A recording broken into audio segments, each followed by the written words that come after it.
very excited to present, I would say, the first angel investing workshop to our community, presented by RISD founders and entrepreneurs venture committee. And we're very excited to have Brooke Harley to join us today and to give us this workshop. And I am Hina. I graduated from RISD 2017, Master of Architecture, and currently the co-chair of Venture Committee at RISD Founders and Entrepreneurs Affinity Group. And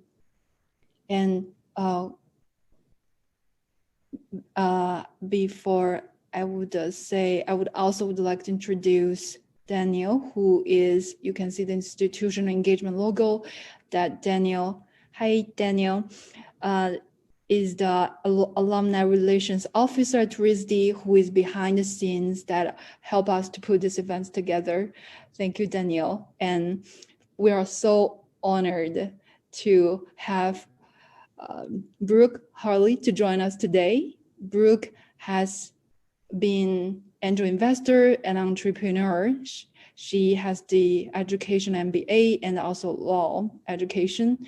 And she's the current founder and CEO of ClassRebel. And we're so honored to have you to join our community, and a big welcome. And now I will give it to you, Brooke, to introduce yourself, and then we start workshop. Yes, thanks so much, Hina. Thank you guys for having me. You guys, it's so nice to be here. I'm Brooke Harley, the founder and CEO of ClassRebel, and I'm going to be your instructor and your spiritual guide for the next hour as we get you guys 5 years ahead on the 5 things you need to know about angel investing. Just to start, it's a 1-hour class. We do a full 8-hour class. The next time we're going live is, I believe, April 26th. But tonight we're going to get you 5 years ahead on 5 things. And we'll jump in. Before we start, I'll give you a little bit of my background so you know what we're working with here. And for anyone that's on the phone, if you have had some experience, angel investing, or you're starting to explore it, or you were reading a safe the other day, or you were looking at a pitch deck, or you're thinking about consulting for equity, if there's anyone on the phone, with a little bit of experience, I'm going to introduce myself. But if we have 1 or 2 people that are on here that have a little bit of experience, I would love to have you guys introduce yourself, share anything, that you can, a little bit about your experience, because it actually always kind of puts good color and context on this class. And so it's not just based on my experience. So if you're open to that, have a think. I'm going to go first. So you guys, I'm originally trained as an M&A attorney. Had a little love affair with the law, if you will. I left, I did my MBA, and then I came back to Lululemon. Now, this was during the financial crisis, over 10 years ago. I nearly lost my house to the bank. I barely got a job, but I got one. And the CFO of Lululemon hired me. And on my way in, I was negotiating for my, salary, but also, for stock options. And stock options is something we're going to talk about today, right? Consulting for equity instead of risking your capital, I think, is a great way to start angel investing. And I'll talk about why that I think about it like angel investing. So got into Lululemon when the stock was in the toilet, negotiated for stock options because I used to draft stock option plans for a living, and it was life-changing. So I had a little bit of a windfall and started looking around. It's like, what if I could find the next Lululemon before it went public? And so I made my first angel investment 8 years ago. I didn't have a class like this. Like, I didn't know what I was doing, sort of just figuring my way out on it. And my first company I ever invested in was a little company at the time called Native Shoes, which if you're a parent, you probably know that company. They make shoes like it's a cross between a Crocs and a Stan Smith. It was bankrupt at the time I invested in it. 8 years later, it's one of the #1 selling kids shoe on Zappos. So that was my first foray into the angel investing world. I'd left Lululemon. I raised a $32 million venture capital fund to invest in startup retail. And then I left and started ClassRebel, which is a modern education company. I'll tell you why I'm teaching Angels 101 is because as an investor, it doesn't take you long to see who is controlling capital, who is risking capital, who gets capital risked on them. It's quite a blue blood club, and I really think we need some diversity in it. I don't think we're going to see diversity in it until there's some basic education about how it works, because it's actually, it's in the beginning, it can seem quite complicated, but once you learn it, it's on repeat, like you've got it, right? But but effort is required to learn how this really works. And I'm honored to be the one to teach it to you. So I wanted to share that background. Now, before I get started, is there anyone on the line? I can see Mark he put his camera up.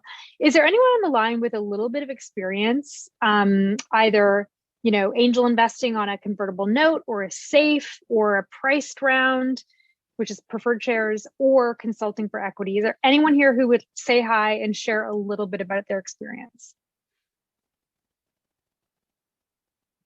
Do we have anyone? Hi. Hi. My name's Arrow Ainsley, and Hi. I haven't invested in someone else at this point, but I just got 2 rounds of funding for my circular apparel company on a safe note. Oh, amazing. What's your company called? House of Heritors. We don't have an active website yet. It's all sort of being built under the radar stuff out in Los Angeles right now, but the rounds of funding really well, and supply chain is coming together really beautifully. So amazing. Okay, so you did it on a safe. Okay, so perfect. When we get to talking about safes, maybe that I can use some of your experience with raising on a safe to talk about the terms of that deal and what it's like. So that's wonderful. Is there anyone else on the line that'd be willing to say hi? Has any experience at all with negotiating for equity or looking at startup investments?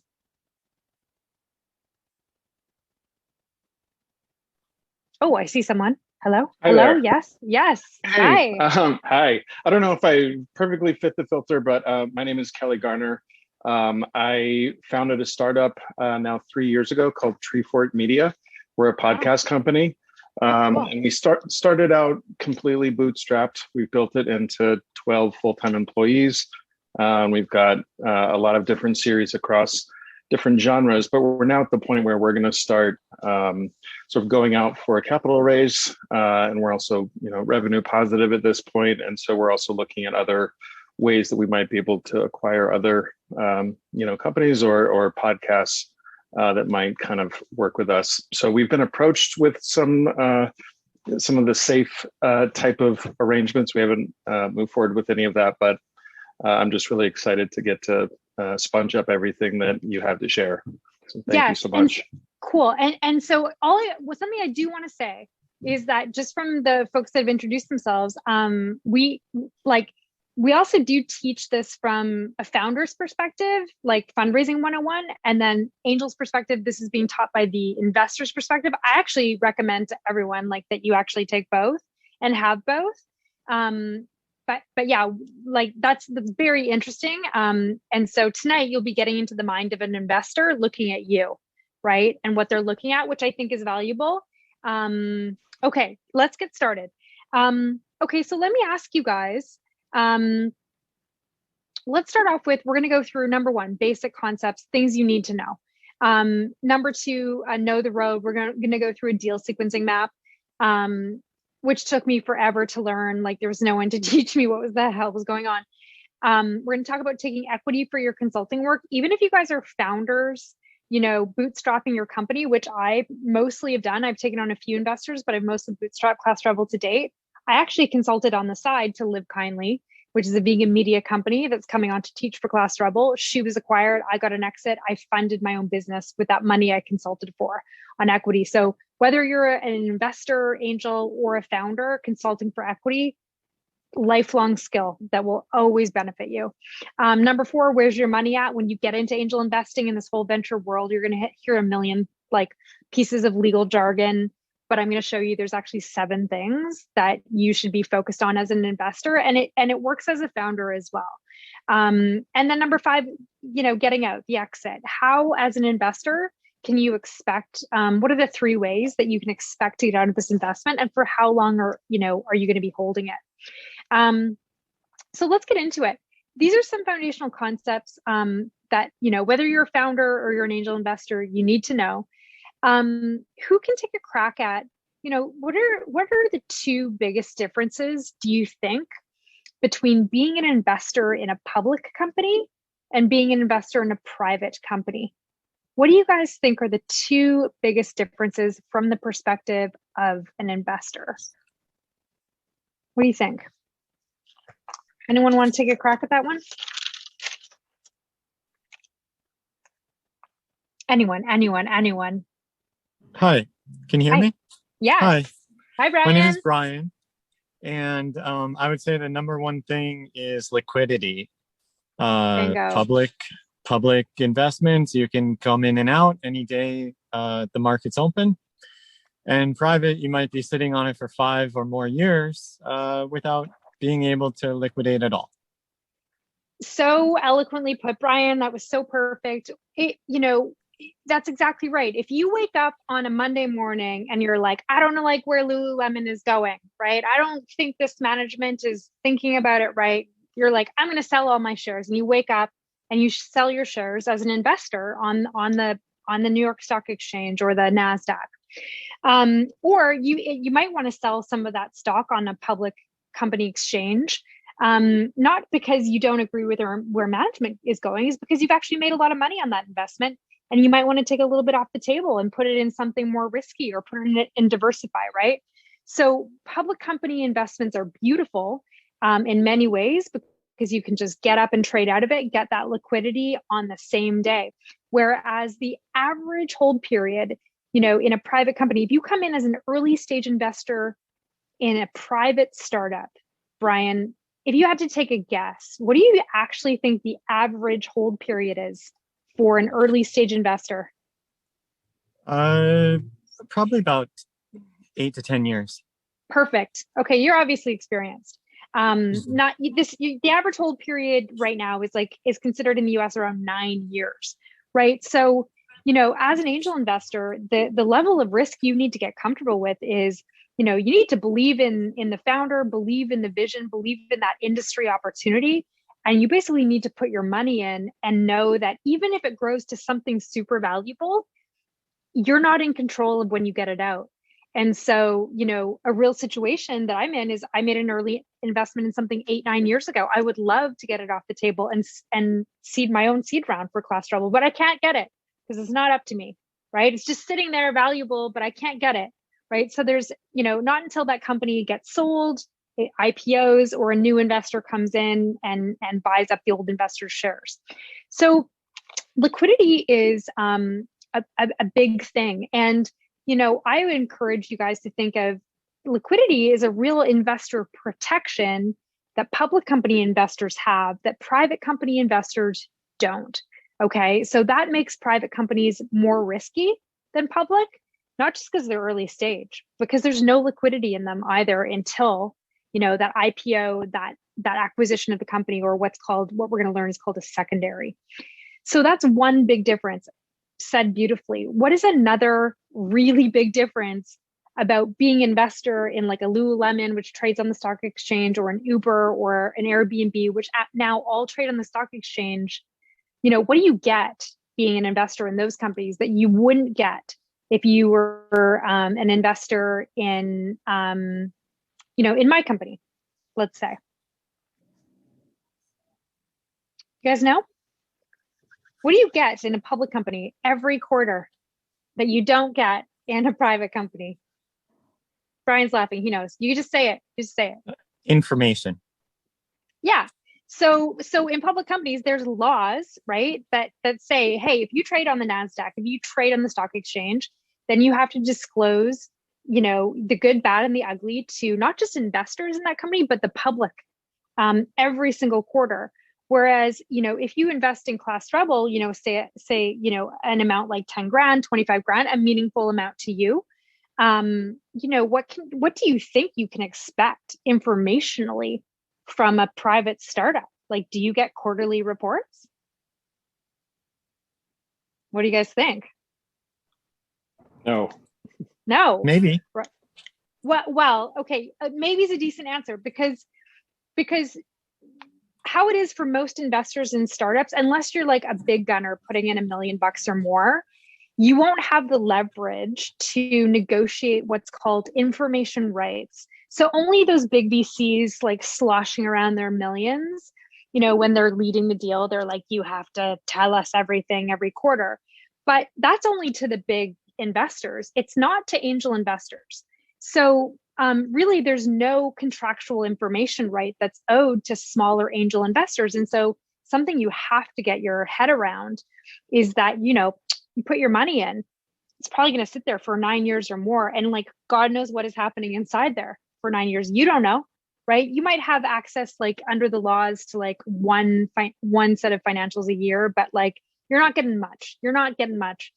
The kind of the maybe where Brian came in with that is what really good entrepreneurs know is you want to keep your investors close with you. You want to keep them cheering for you. And so really good entrepreneurs know to give like a monthly update or a quarterly update. It's not going to show the good, the bad, and the ugly. It's probably just going to show the good. That's what I've seen. But it's something, it's something, but not every entrepreneur does it. It's a choice. And just know as a private, as a small investor, a small angel investor in a private company, you won't legally have information rights. You're going to get whatever the founders choose to give you, and that's normal. And it's what I call market. So as a new angel investor, these are like additional risks to get used to. Is that in a private startup, there's no liquidity. You don't get to trade out even when it becomes valuable. And you don't get any information, right? So it's like, kiss that money goodbye, maybe see it in 9 years, maybe not. And like, you might not know anything along the way. That's startup investing, my friends. Like, it's kind of bananas, right? So, welcome to the casino. I think everyone should know that these are risky investments. They're very interesting. There's nothing boring about this space, but they're risky, not just because they're early stage startups. They're risky because they have no liquidity and you get no information.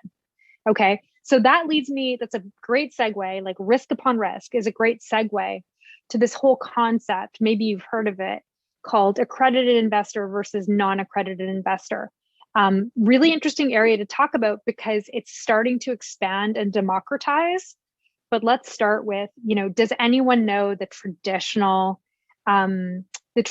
definition of an accredited investor? Let's talk about what that is. Does anyone know what it means to be an accredited investor? Anyone want to take a crack at it? Okay, so assets. Oh, did someone say something in the chat? Oh, okay. Sorry, did someone want to say something about, does anyone know accredited investor? $1 million or more in assets. Oh, sorry, yeah, I didn't hear that. Okay, so that's part of it, yeah. So for the last 35 years in the US and many other Western countries around the world have very similar rules. It's basically said the accredited investor rule is basically the government saying only the rich and wealthy are allowed to risk their money on these risky private startups. And how the government in the US and Canada, for that matter, has defined being wealthy or being an accredited investor is either you yourself make 200 grand a year in income, or if you don't make 200 grand a year in income yourself, but you and your spouse make together $300,000 of income together, or if you guys don't make that, but you have $1 million in assets outside of your home, okay, well then in those circumstances, you're an accredited investor, which is a fancy way of saying, we don't care about you. You go put your money wherever you want. You're rich enough to lose it. But what the government's been saying is that if you don't have that kind of, employment income, if you don't have those types of like additional financial assets, then for the last 35 years, the government said, well, then we don't want you investing in these private startups where you're probably going to lose your shirt. And that's just interesting to me from a social policy perspective, because the government doesn't stop anyone from walking into casino and playing slots.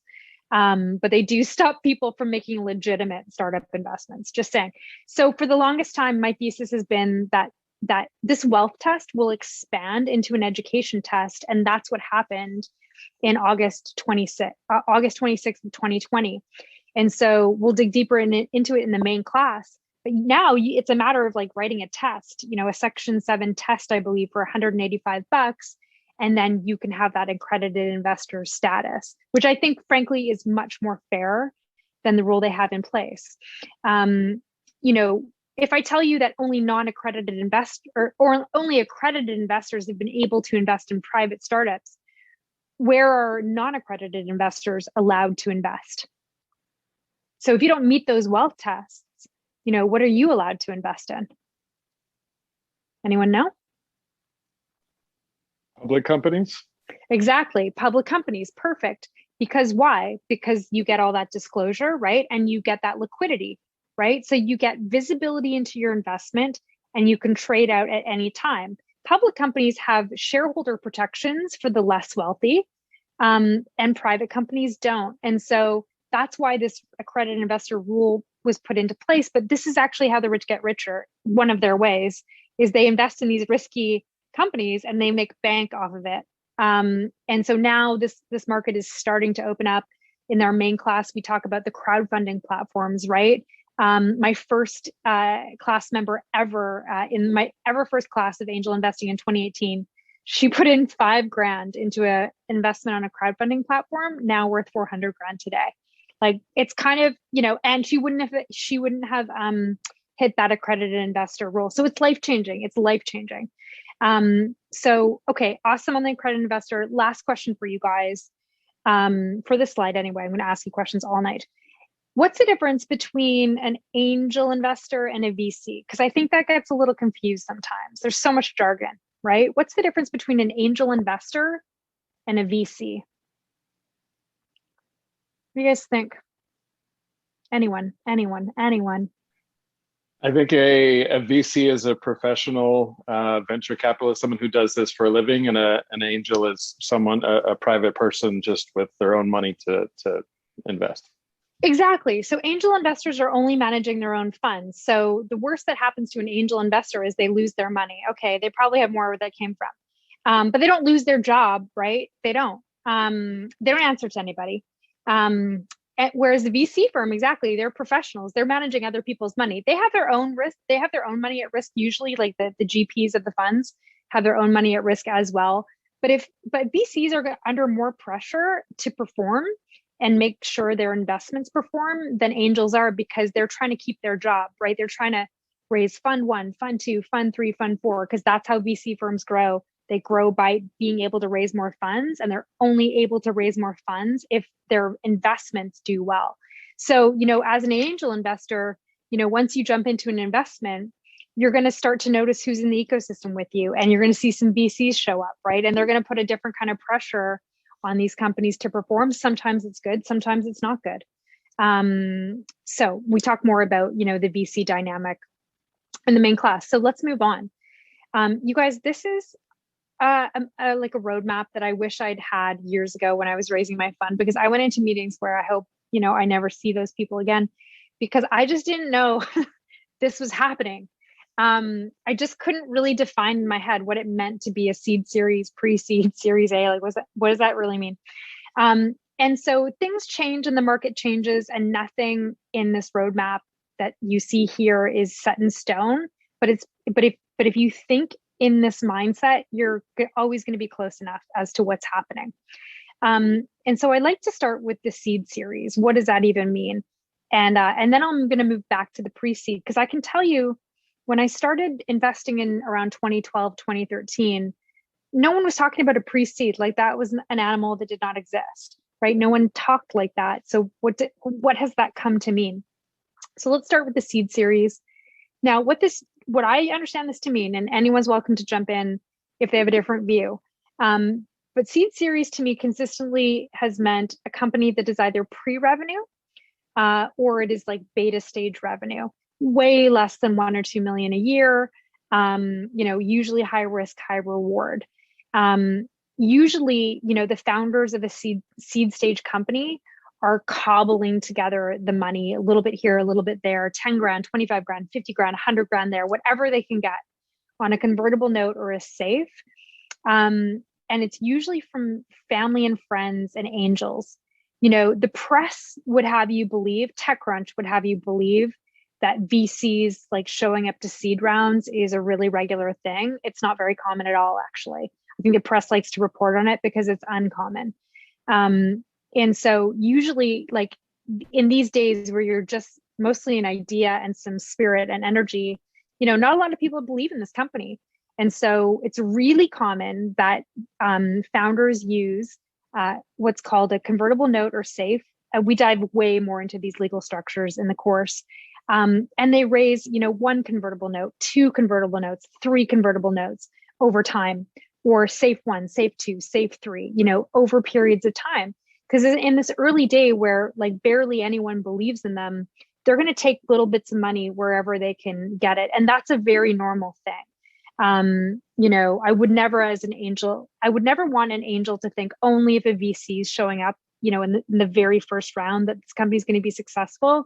No, my favorite stories of companies are the ones that VCs never believed in, like Bombas Socks out of New York. Oh my God, their angels made so much money, and the VCs wouldn't touch them. So VCs showing up to a company is not necessarily the kind of check mark of success. Going back a little bit, the pre-seed round, the only difference that I can see is, this company's, when a company says I'm raising my pre-seed, this is usually first dollar in. Again, the company's pre-revenue, or no, pre-revenue, baby revenue. This is a very high risk, very high reward stage. It's done on a convertible note or a safe. The only difference that I see is usually this round size is smaller. We're talking a couple $100,000 to get started. And if I can go back, was it Ainsley or I didn't remember your name. I don't know if you'd be willing to share, but what I've seen is pre-seed rounds are usually between 100 and, 400,000. Whereas seed series rounds, those are usually it's about $1.5 million to 2 million and up that's raised. That's these are the band sizes I'm seeing. But from your recent experience, what would you say? Are you talking to me, Brooke? Yeah. Sorry. Do you go by Arrow or Ainsley? Because my name's Arrow. Arrow. Okay. Yeah. So I in your experience, what did you call your rounds? Did you call it a pre-seed? Did you call it a seed? I called it a pre-seed, and I funded for 50, and then 50,000, and then 100,000. Perfect. Or then 50. Yeah, perfect. Okay, so it's a smaller amount. Usually, family and friends, angels. You don't ever normally see a VC back here because these check sizes are too small. I've personally never seen a VC write a check less than 250. And so if a VC does show up, it's actually usually not until the Series A is how it really goes, but they can show up, in the seed stages. That does happen. So this is how I've understood, pre-seed versus seed. We go way into this in the course. What's a convertible note? What's a safe? And then eventually a company gets to its Series A. And what that means is it's normally has some revenue. If it doesn't have revenue and it's being called a Series A, it's usually they've built up a mass of users. So if you follow our Rebel report, which just came out today, we talk about CoStar, the astrology startup that I don't think has revenue, but they have 20 million downloads. And so they raised what's called a Series A. So if you have, a significant uptake in revenue or a significant uptake in users, then usually you're at your Series A. This is where VCs start to show up because some risk has been, taken off the table. There seems to be traction, product market fit, and VCs will normally lead the round here. And it'll be called, not a convertible note or a safe. That's deal type 1, deal type 2, but it's called the preferred share round. So that's deal type 3. We go way more into it in the full class. But the slang of this that you may have heard is also called the priced round. We got to move on because we got to move on to the stock options and consulting for equity. We go way more into this roadmap in the main class, and this is foundational. This is really kind of interesting stuff, and sort of your map to how this really all works. Any questions before we move on? Okay. So I want to go to, I want to talk about consulting for equity. Why would we be talking about that in the middle of an angel investing class? Is because I think risking your time instead of your money when you're first starting out in this venture space is actually such a risk-free way to get started. And if you have a particular skill sets like digital marketing or financial forecasting, or data management that's super attractive to startups, you're in a position to negotiate for some equity instead of taking a contract on cash. So do we have anyone here that's ever like broached a situation where they were going to negotiate to get equity in a company on a contract, instead of taking cash? Yes. Oh, perfect. Okay, Russell. Okay. Hi. So can you give us a little, would you mind giving us a little context on how that went? And I can give you some, unfortunately, it was, so I have one company that I've been doing work for since 2014. I took cash for services early on, and then later took a stock option package from them, and they are pre-Series A. Pre-Series A. Okay, and I'll pause you there because that is really common, right? It's really common that you do a contract on cash first so that these companies can see, like, does Russell do what he says he does? Does he do it on time? Does he do it on budget? And so you gain trust with the company by performing for, on a cash basis. And then when you go to renew, the arrangement or the relationship, that's when it's a good time to bring in equity. Did you find this to be the case? Yeah, okay, yeah, perfect. and I'm actually the reason I signed up for this was I actually have now a new client that has a proven technology, et cetera, and they're launching here in the US, and the discussion is to provide services for equity, and I don't know what that's going to be yet. Yeah. And one of the things that I've said is I want hard costs covered in cash.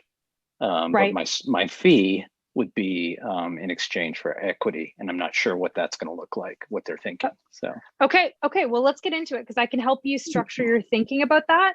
Awesome.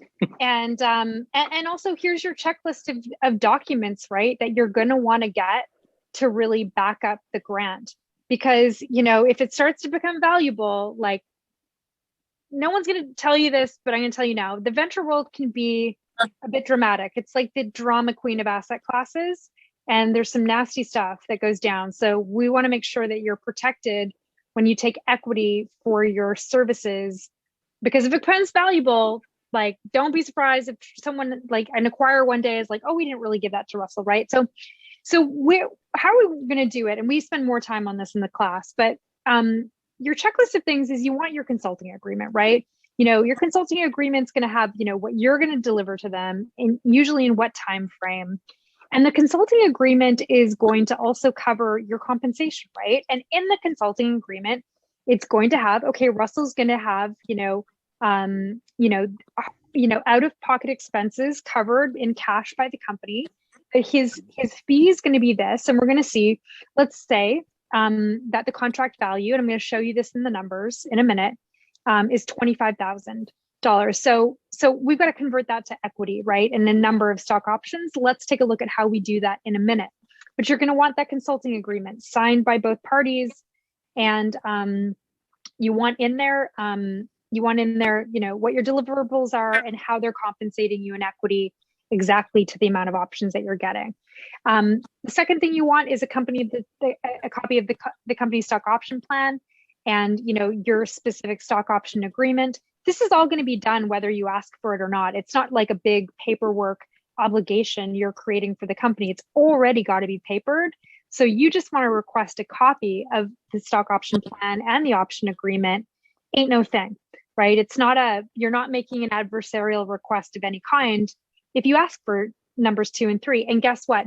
You're not asking for much if you ask for number 4, the company of a copy of the board approval, because oftentimes, all the time, the board has to have written approval of these grants or some minutes on it.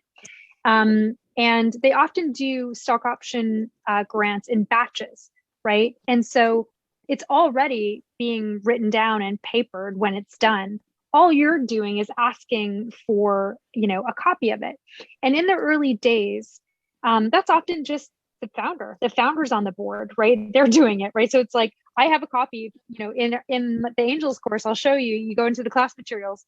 because I consulted for Live Kindly, who's doing our next course. You know, it's just like just between Jody and I, like I am the board and I agree to blah blah blah. But it's like a one pager. But you know, when she was acquired, I'm so glad I had the company board approval of my compensation, because if I didn't, I would be nervous that the acquirer would try to be like, oh, Brooke she didn't earn this money. Like this wasn't properly approved by the board, you know? So this is really your checklist of things that you want to ask for and have all buttoned up paper and legal wise, so that you've got that strong claim. So if you were right and you consulted something really like the next Facebook and you got equity, you want to make sure that you can enforce that. If you have to, if something gets spicy, goes a little sideways, which can happen. Let me just get out of full view here because I want to show you some stuff in the numbers. And Russell, we're going to take you as an example. So oops, this is not it. Let me see. Okay. So, and by the way, you guys, you can go to classrebel.com and you can download our consulting, our guide to consulting for equity. It's free. And you get a little like 5-page guide on exactly how to do this. And you get this little model we're going to go through. So you can get all this. Okay, so let's take an example for Russell. I'm using like basic low numbers. Okay, so let's say that Russell essentially is deciding to do some work for equity. And I know that his rate is more than 100 an hour, I'm sure, but I'm using simple numbers. So let's say that he's, you know, for his contract that he's going to do, he's going to work 250 hours, you know, at this particular rate. And so he can say, well, the contract value, if I'd been working for cash, right, then this contract would have been worth X, right? Let's say here we make it just 25 grand. Okay, so basically the step one is determine the contract value, right? If you're going to give a certain amount of time to the company, what would that have been if you had charged them cash like you did before, right? And so identifying a contract value that you and the entrepreneur can agree to first puts everybody at ease as to like how this is going to convert into a number of stock options in the company. So determine the contract value first and align with the founder or whoever you're negotiating with at the company on what that is.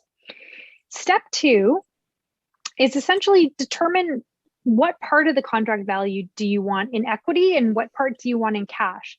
Maybe if it was like $100,000 contract, right, you would only want half of it in equity and you still want half cash because you got a mortgage to pay and you got kids to feed, right? So you can always structure it like, okay, I want to work on equity. Half of it's going to be cash. So like, you know, say in this case, it would be 12,500 in cash or, you know, or full equity, right? It's something you can negotiate with the founder. If they have cash on hand, then they're going to want to probably give you cash, but you're going to want equity if you really believe in this company and think that there's a lot of upside. And I'll show you why in a minute. Okay. So now comes the tricky part. Or at least it might seem tricky if you don't really know, how it works. So now that you and the founder have decided that the contract value is worth a certain amount, here we're saying it's 25,000. The founder has to go behind the scenes with her VC lawyer, and they essentially have to figure out, if it's going to be 25,000 worth of contract value, how does that convert to a number of stock options? Okay, how do we get from $25,000 to, that equals 44,643 stock options, right? This is a real live example of someone I gave options to in my company. And so how we did this is me and my VC lawyer behind the scenes, we said, okay, we're at the pre-seed stage. ClassRebel was offered a term sheet by a VC at $6 million pre-money. And so given the number of outstanding shares I have now, what that means is that each share is worth 56 cents. So this is math as an outsider, as a consultant, you can't do. There's nothing for you to do here. This has to be these two numbers. Hey, what are the common shares worth right now? And what does that mean price per share? This is determined by your client with their VC lawyer. And it's not a heavy lift. Again, if you're new to this, you're like, oh my God, I can't ask them to do this. So it's so onerous. It's like, no, this is a 15-minute phone call. If they're giving options to other people, if they already have a plan in place, the chances are they know exactly what these numbers are. They know them already. They decided them for someone else, and they're going to use them for you as well. And so very simply, in ClassRebel, with the number of shares I have outstanding and with, what we think is market for the common shares right now, which is 6 million pre-money, because a VC offered me a term sheet at that. And I know that's market. What we decided was, well, that's, each one of my shares is worth 56 cents, $25,000, the contract value divided by 56 cents per share. The consultant got 44,643 shares. I want to stop there. Sorry, options, not shares, options. Yeah, go ahead, Russell. So you agree to that. Is that ever does the value of the share, I know a lot of people have invested since I started that conversation, and this is still pre-seed. They've had a number of rounds of friends and family. What happens to the, is there dilution that happens that I'm going to be subject to? I've agreed to a set fee equivalent, to the stock option package. Should I worry about that, or is that not a concern at this point? Well, dilution is a concern for absolutely everyone. The founder, every investor that comes in, and everyone that has options. It's not escapable by anyone generally. And the hope with dilution, when more money comes into the company, so there's more shares, so everyone gets a tinier amount.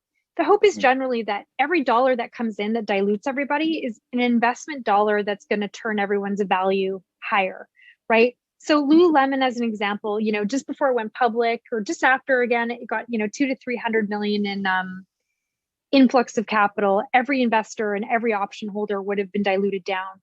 But what Lululemon did with that money over the next few years made that company go from like a couple billion to like maybe 1 billion to like $8 billion. So yeah, everyone got diluted down a bit, but their value shot up because the company took that money, invested it wisely, and was capital efficient, and it blew up the value. So we're all going to get diluted down. You as a consultant, me as an investor, the founder, like that's kind of the name of the game. But everyone gets comfortable with dilution because the hope always is more money in dilutes everybody, but if used wisely, it makes the company more valuable for everybody. Okay, so at this point, Russell's going to get 44,643 shares on numbers he didn't determine, right? It has to be the founder and their VC lawyer determining, what's the pre-money valuation? What's the valuation of the common shares now? What does that equate to on a price per share basis, given the outstanding number of shares? They have to come back to you as a consultant and say, this is what we have. We're at 56 cents a share. So for 25,000 of contract value, that equals, a simple division. Okay, of options, stock options.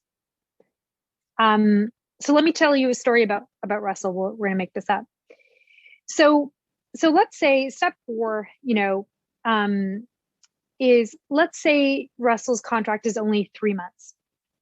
The beautiful thing, we have more time to go into this in the main class, but there is a beautiful thing about being a consultant and having stock options versus being an employee having stock options. Because as an employee, if you're an employee of the company with stock options, the very market thing is that you have to work there for 4 years to earn all of them, right? A 4-year vesting period is a very market vesting period. But for Russell, for consultants, you can make your vesting period align exactly with your contract term, right? So if you're delivering this work in 3 months, then you should vest everything in 3 months, which is amazing, right? You don't, as an employee, you don't have to work there for 4 years to really vest, to earn all of these, right? And we got to talk in the main class too about like this concept of vesting. Just because you agreed to do a body of work, Russell, doesn't mean I'm giving you these stock options on day one. You have to earn them, right? You have to prove them by doing what you said you do. But the beautiful thing is, as a consultant, you can tailor your vesting to just the period of your contract, like 3 months, whereas any kind of, employee working their ass off inside the company has to wait 4 years. Like, it's a huge advantage, right? That employees don't get. So you got to tailor your vesting to the exact, time frame of your contract. And let's tell a story about Russell here for a second. So let's say Russell completes his work for, ClassRebel in 2021 in 3 months. He earns all of his, 44,000 options. And away he goes. He goes on to his next client, takes more equity in them, goes on to the next client, takes more equities, is racking up the equity holds that he's got. And so he forgets about ClassRebel. And we go on, we build for a couple of years. And then, you see Google getting into education. We've got hundreds of Google employees that come to class. And so let's say in 2024, Google offers to acquire ClassRebel at $5 a share. Can we tell how much money Russell's going to make right now if the company if Google acquires ClassRebel for $5 a share? Can we tell? Can we do the math of how much money Russell is going to put in the bank? Anyone? Think we can tell? Limit the ratio. So if it was worth 0.56 and now it's worth 5, then it's just going to be a multiple of that times the 44K. Okay, so very, very close. Yeah, very close. Instead of a multiple, you just do a simple subtraction. So the concept is that, it's conceptual because Russell's never really going to have to do this. The concept is, okay, so Russell has to exercise. So he has to buy at 56, which he never does. Like, he doesn't put money out of pocket to buy this. So it's like he has to exercise every stock option at 56, but then he sells every stock option at $5. And so what this nets out to Russell, the math that will really get done, no money will leave Russell's pocket. But what's going to happen is you take 56 cents away from 5 and you get $4.44. Okay, so you get the spread. Russell's going to get the spread. And because he has 44,000 options, he gets 44,000 times 444. So 44, the number of options multiplied by the spread. And so instead of taking 25 grand in cash, Russell just got 200 grand a couple years later, right? And that's why people do this. And by the way, $5 is something I made up. It could be 10, right? And now he gave up 25 grand to get 400. Well, like, this could be anything, quite honestly. Google's a rich acquirer. Maybe they pay us $1 million. Maybe he gets paid $1 million, right? Or close to. So the the sky's the limit on what this gets acquired at. The longer Russell waits, the longer the company goes, before it gets acquired, the higher price, right? Because it had time to build. Apple's known for acquiring companies, at their Series A and paying like 30 to 50 million for them, which is, in the venture world, a low price. But this can be anything. Maybe it's Facebook and it gets, goes public, and Russell is like, best 25 grand I never got, right? Because then he ends up with this. So this is why people do it. When I came into the company, with Lululemon, it's similar but different because it's a public company, so I could trade it at any time. But the way a stock option works in a public company and a private company is pretty much the same. Just in this private company, Russell had to wait until we got acquired for some kind of liquidity, or, if we IPO'd. But I knew this stuff, the stock option stuff, from practicing law, and I used to draft them. And so it was life-changing for me, going into Lululemon and negotiating them and having the stock really increase. It can change your life. It can create all sorts of new opportunities for you to invest in different things, create different things, spend more time with your family, whatever it is. But it isn't that hard to learn. You might have to take a little bit of risk, right? Russell had to give up 25 grand to take this risk. And guess what? Maybe this company goes broke, right? And you know, Russell doesn't get anything. Okay. In fact, he loses 25 grand because he should have been asking us for the cash. But you know, when you get into angel investing, like, you are in the casino anyway. You are. I mean, it's a very risky game. So, but it can be life-changing, and it's never boring. This is, you know, venture is the birthplace of innovation. And so there's so many, you know, when we do the angels course, there's so many benefits, I think, to being involved in angel investing. The people that you meet, the serendipity, like the serendipitous opportunity that just lands in your lap that you weren't even looking for, that's real. So this is a very quick, I'm watching the time here because we only have 7 minutes. We have more to cover. This is a very quick, you know, run through of negotiating for equity. Go to classrebel.com, get the guide, get this, play with it, and teach see if you can spend some time teaching yourself. I want to take one question, and then we have a couple more things to cover before class is done. Any questions on this? Russell, do you have any? Or Kelly? I had a quick one. If the company itself hasn't already it hasn't had a valuation event, how do you sort of figure out, you know, how much you're negotiating for? Yeah, so, you know, the thing is that if they're issuing options before they've really gone to market, and they're this brand new idea, like really low revenue, we're putting them in the pre-seed or the seed stage. Something that we learn in the main class is there's a market price for a good idea. It's true. And, you know, when companies go to market right now, it's really, really common for them to get a 6 million, you know, price point on their, you know, decent idea when they get money. So, you know, back in 2012, you know, the Peloton founder, for his big idea, he got a 1.5 million. It was low back then. In 2014, it was like 3 million was the market price for a good idea.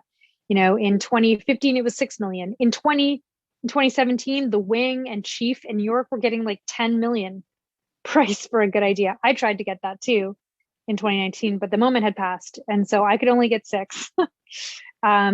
So there's like this market price for a good idea. And right now in the US, I would say 6 million is pretty market for, you know, how companies get valued when the first dollars are put in. You guys, we are. Perfect. Oh, you're welcome. Okay, we're nearly at time, so I want to cover a couple more things, and then we can high five. And I do hope we see you in class sometime. Where did my thing go? Okay, and so a couple of things here. You know, when you get into angel investing, you are going to hear a bunch of jargon. Oh, you know, what's the interest rate on the convertible note, or what's the discount rate on the convertible note? You know, there's really only 7 things that matter to an investor's financial outcome, and it's pretty much the same thing for a founder as well. And you know, in the main class, I'll say you don't have to take my word for it. I'm going to show you mathematically that these are the things that move the dial for founders and investors. These are the main things everyone experienced is really focused on. Now, if I ask you what a pro forma cap table is, does anyone know what this tool is that I'm talking about? Has anyone ever used one or seen one? Anyone here? Anyone tell me what a pro forma cap table is? It's the ownership of shares and the percentage of the company that those shares represent. Yeah, so a cap table is a record of ownership, right? A cap table, capitalization table is, you know, at right now, at today, you know, who owns what in the company. You know, so the founders own like 30% of the company, and that means this many shares. Investors own 70% of the company, that means this many shares. That's what a cap table is. We look at that in the main course. But what a pro forma cap table is that it's a tool that is used when a round is about to be done in a company, and both founders and investors use it to help predict, once the money goes in, what does everyone get, right? What is everyone's percentage after the money is in and it's settled? So we do, it's critical as an angel investor, you learn what a pro forma cap table is. We learn how to use it because it's a very important predictive tool to say, hey, where do the chips fall when new money gets raised? Where does that leave everybody, in terms of their percentage position? And I'm going to show you in that pro forma cap table tool that the real mathematical levers that affect everybody are these, and when I say everybody, I mean incoming investors, I mean existing investors, and I mean the founders. These are the levers. And we spend more time, on why these are the levers in class and why some other jargon that you're going to hear, yeah, it's part of the deal, but it's not as important as these things. In the last 3 minutes that we have left, I do want to talk about getting out because, when you're an angel investor or even consulting for equities, sometimes your turnaround, your exit can be quick.